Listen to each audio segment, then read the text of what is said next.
आज हम लोग इस सेशन में स्प्रिंग फोर्स का कुछ क्वेश्चंस बनाएंगे। ये टॉपिक आपका वेरियस कॉम्पिटिटिव एग्जाम जैसे जेई मेंस और ये बोर्ड एग्जाम्स, जो भी एग्जाम्स है उसके लिए एक टॉपिक बहुत इंपॉर्टेंट टॉपिक है स्प्रिंग फोर्स। तो पहला क्वेश्चन हम लोग आज देखते हैं। For a spring of force constant k, if stretch is doubled, find ratio of final to initial force in the spring. मतलब यह दिया हुआ है, एक स्प्रिंग है, कोई भी एक स्प्रिंग है, इसका स्प्रिंग कांस्टेंट है के, ठीक है। अगर के स्प्रिंग कांस्टेंट है तो फोर्स होगा स्ट्रेच मतलब जो लेंथ उसको बढ़ाया जा रहा है वो है स्ट्रेच। स्ट्रेच को डबल किया जा रहा है। फोर्स क्या होता है, फॉर्मूला हम लोग को पता है, फोर्स इज इक्वल टू के वाई, ठीक है। ये फॉर्मूला हम लोग जानते हैं। के है spring constant, Y stretch, Y है स्ट्रेच मतलब जितना लेंथ लिया जा रहा है। सो अगर स्ट्रेच को डबल किया जाए मतलब एक वाई को y1 मतलब होगा, y लेते हैं, y2 मतलब लेते हैं डबल मतलब 2y। स्ट्रेच को डबल किया जा रहा है। स्ट्रेच जब डबल किया जा रहा है तो फोर्स का रेशियो होगा F2/F1 is equal to KY2/KY1 is equal to 2y/y is equal to 2। ये पहला क्वेश्चन का जवाब। सेकंड है the ratio of elastic energy stored in both cases, ठीक है। इलास्टिक एनर्जी दूसरा केस में कितना होगा, हम लोगों को पता है। फॉर अ स्प्रिंग, एक स्प्रिंग के लिए इलास्टिक एनर्जी क्या होता है, U is equal to half K Y square. ये फॉर्मूला बहुत इंपॉर्टेंट है, हम लोगों को पता है।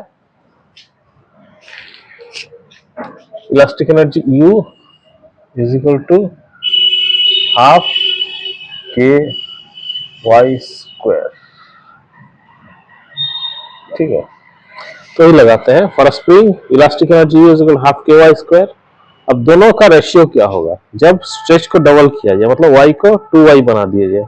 u2 by u1 is equal to half k y2 square by half k y1 square is equal to 2y square by ये सब कट जाएगा, this will cut, this will cut, this will cut, सिर्फ y2 square by y1 square रह जाएगा। y2 है 2y का square और y1 है y2 का स्क्वायर is equal to 4, ठीक है। तीसरा, तो work done in changing the stretch from y to 2y। अगर स्ट्रेच मतलब जितना लेंथ बढ़ रहा है उसको y से 2y में चेंज कर दिया जाए, मतलब उसे स्ट्रेच को डबल कर दिया जाए जितना लेंथ इंक्रीज हो रहा है स्प्रिंग का, ठीक है। तो क्या होगा, वर्क डन क्या होगा। तो work done stored as elastic potential energy of a spring, as work done is stored as elastic potential energy of a spring.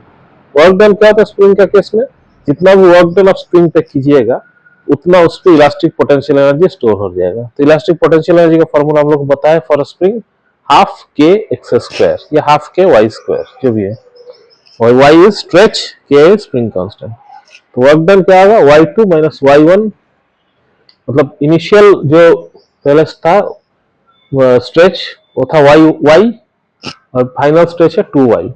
तो दोनों में जो इलास्टिक एनर्जी का डिफरेंस होगा वो होगा क्या, हाफ के 2y स्क्वायर, y का जगह में 2y बैठ जा रहा है क्योंकि स्ट्रेच डबल हो जा रहा है, दुगना हो जा रहा है, double. 2y minus half K Y square is equal to 3/2 K Y square, और जो u1 है उसका 3 गुना होगा, 3u1। यह है वर्क डन कितना हो रहा है। अगर स्ट्रेच को डबल कर दिया तो वर्क डन कितना हो रहा है वो बता रहा है ये, ठीक है। ये पहला क्वेश्चन। अब हम लोग दूसरा क्वेश्चन पे आते हैं।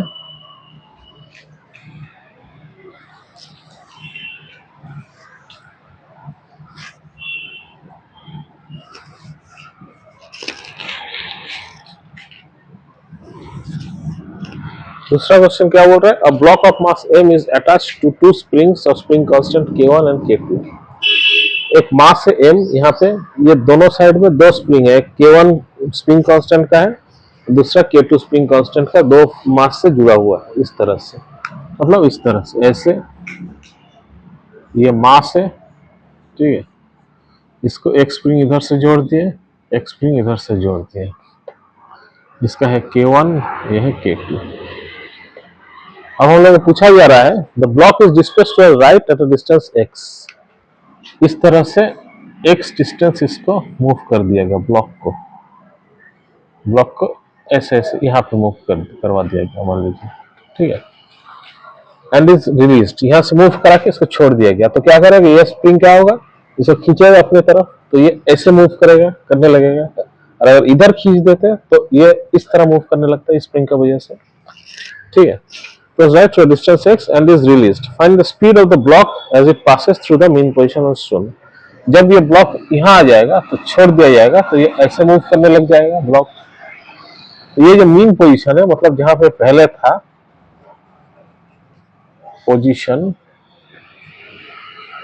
यहां से जब पास करेगा तो इसका वेलोसिटी क्या होगा ये निकालने दिया हुआ है, ठीक है। इस केस में हम लोग क्या करेंगे, इस केस में सबसे पहले हम लोग देखेंगे कि इसमें क्या फोर्स लग रहा है।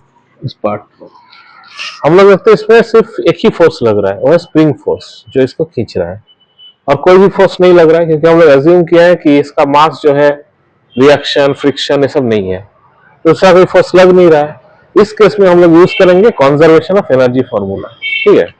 मतलब काइनेटिक एनर्जी जो होगा इस ब्लॉक का, वो है पोटेंशियल एनर्जी ऑफ स्प्रिंग का इक्वल होगा। मतलब ये मूव कर रहा ब्लॉक, इसमें कुछ वेलोसिटी आ रहा है, तो इसमें कुछ काइनेटिक एनर्जी डेवलप हो रहा है, जो ब्लॉक में जो काइनेटिक एनर्जी डेवलप हो रहा है वो कितना इक्वल होगा, किसका, जो स्प्रिंग जो एनर्जी दे रहा है, स्प्रिंग कंप्रेशन और खींचातानी में, स्ट्रेचिंग और कंप्रेशन में जो एनर्जी दे रहे हैं, पोटेंशियल एनर्जी टोटल इसका इक्वल होगा। पोटेंशियल एनर्जी, अब पी टोटल क्या होगा, अगर दो एक मास है और दो स्प्रिंग में अटैच्ड है, तो हम लोग का फॉर्मूला क्या था, स्प्रिंग कांस्टेंट का वैल्यू क्या हो जाता है, K1 प्लस K2। ये हम लोग पिछला लेक्चर में ये देखे थे कि स्प्रिंग अगर मास है, दो तरफ से स्प्रिंग से अटैच हुआ है, तो दोनों स्प्रिंग के इक्विवेलेंट फोर्स स्प्रिंग कांस्टेंट हो जाएगा K, जिसका वैल्यू होगा K1 प्लस K2। तो P टोटल क्या होगा, P total is equal to half K का जगह में होगा K1 plus half K X square is equal to half K1 plus K2 X square, क्योंकि K is equal to K1 plus K2, ठीक है, बैठ गया। अब क्या होगा, Ke क्या होगा, Ke का वैल्यू होता है हमेशा हाफ mv स्क्वायर, ठीक है, और m इज मास।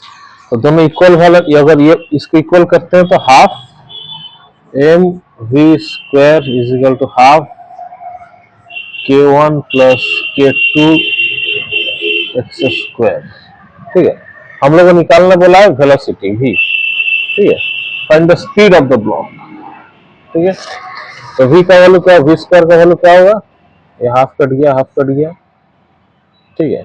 तो v स्क्वायर का वैल्यू होगा K1 plus K2 by m x square. तो v का वैल्यू क्या होगा, रूट बैठ जाएगा इधर, K1 plus K2 by m into x, x square का भी रूट हो जाएगा, तो बन जाएगा हेक्स। ये होगा वेलोसिटी का आंसर। तो क्लियर, तो ये दो क्वेश्चन हम लोग बनाए हैं। अब हम लोग नेक्स्ट स्टार्ट करेंगे फ्रिक्शन फोर्स। इसको समझिए। अगर ये वीडियो अच्छा लगा तो लाइक कीजिएगा। Thank you very much.